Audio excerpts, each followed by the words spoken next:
Welcome back to this explainer. Today we're looking at the journey of cultivation, unfolding the wisdom of meditation. Let's just dive right in, shall we? I want you to imagine your mind as this beautiful, really intricate piece of papercraft. It's been folded and creased over years of habits, biases, and life experiences. Well, in this explainer, we're going to gently unfold it, layer by layer, looking at some really profound insights from classical Buddhist teachings. But right out of the gate, we've got to ask ourselves a pretty tough question. Are you meditating to find actual peace? Or are you kind of just chasing an illusion? In our modern, super fast-paced lives, it is ridiculously easy to sit down on the cushion and just anxiously chase a specific feeling. We want that sudden rush of Zen, right? That perfect, total quiet we always read about. But if we're being really honest with ourselves, anxiously grasping for peace, it's just another form of stress. We literally end up fighting our own minds, sitting there wondering why we aren't getting those blissful states we think we're supposed to have. Because here's the thing, meditation isn't magic.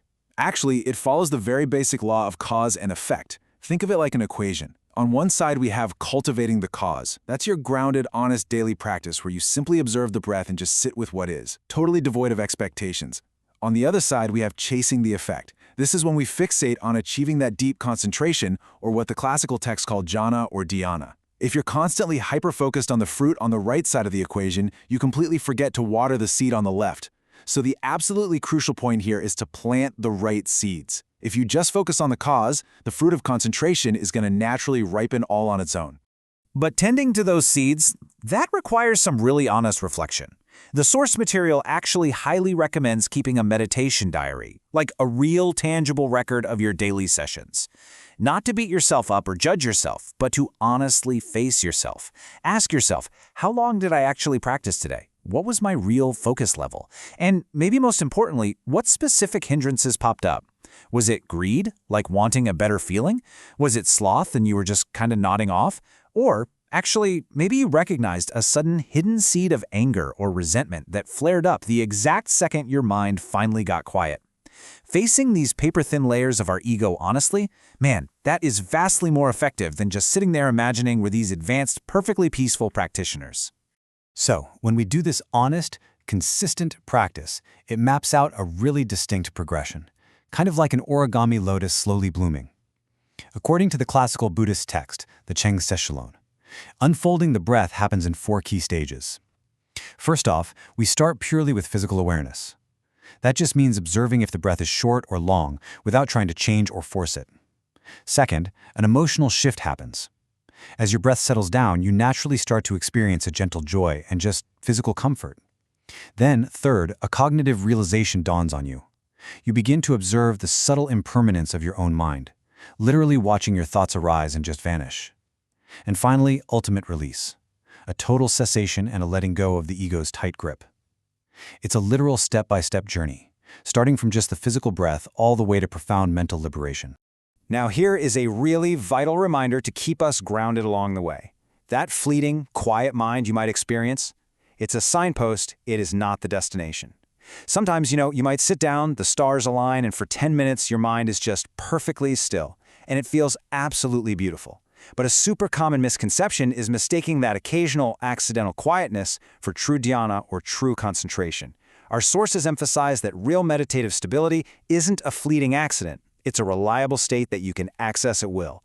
So that accidental quiet moment, it's wonderful for sure, but it's really just a signpost telling you, hey, you're pointing in the right direction. So whatever you do, don't just stop there. As we keep walking past those signposts, our perspective on, well, everything begins to shift dramatically. We evolve from what's called a worldly right view to a transcendent right view. Let's break that down. The worldly view is the foundation of understanding cause and effect. Basically, just trying to be a good person, right? Seeking a peaceful life. And that's a fantastic start. But it's still bound by the inevitable ups and downs of life. The transcendent view, on the other hand, is this massive cognitive shift that's required to actually escape suffering altogether. It's moving way beyond just wanting a good life to actually seeing the ultimate truth of reality. And that is what allows us to completely break free from the cycle. So how do we actually achieve that transcendent view? Well, we do it through Prajna. Prajna is the ultimate transcendent wisdom. It is the true, deep understanding that serves as the absolute foundation for liberation. I absolutely love talking about this concept because Prajna really is the master key to everything we're discussing today. It's not just, being book smart or accumulating a bunch of clever facts. It is a profound, fundamental shift in how your mind perceives existence itself. It's the penetrating wisdom that unlocks the gate to nirvana, that ultimate release from suffering we were just talking about. And much like our papercraft metaphor, Prajna isn't just one flat, one-dimensional thing. It has many, many intricately folded layers. In the ancient texts, it actually goes by quite a few names. It is view, which means seeing the truth of reality exactly as it is. It's clarity, illuminating the darkness of our own ignorance. It's choice. And think about this one, the profound wisdom to actually discern and choose the right path for yourself. That is an incredible act of wisdom in today's noisy world. And, fascinatingly, it is also tolerance. But listen, this isn't just gritting your teeth, burying your anger, and bearing it. No. This deep tolerance is the peaceful, total acceptance of reality and cause and effect without a single drop of resentment. All of this brings us to this incredibly powerful quote straight from the source text. It says, "Prajna is the leader and it is the completer." I just want you to sit with that for a second. Wisdom is what starts the journey. It leads us as right view, basically ensuring we don't wander off into blind, unhelpful, or even harmful practices. It sets the whole direction. And then, when we finally reach the end of our path, it is Prajna that completes the journey, serving as the ultimate culmination of our entire practice. It's right there at the very first fold of the paper, and it completely represents the final, breathtaking shape of the masterpiece. Prajna is literally the essential key. Because here's the reality. You can practice incredibly hard. You can force yourself to sit on a cushion for hours every single day. You can even master these deep, deep states of mental focus. But without this profound wisdom, without prajna, no amount of hard practice can unlock true liberation. Concentration alone is simply not the end goal. It just sharpens and quiets the mind so that wisdom can finally step in and do the unlocking. It's exactly like crafting the perfect origami key to open a beautiful, intricate gate. So as we wrap up this explainer, I want to leave you with a kind of philosophical mirror to take into your day. Will you let go of expectations and simply walk the path? Can you stop anxiously chasing results? Just stop trying to force the paper into a shape it isn't ready for, and simply cultivate the cause. Just breathe, just observe.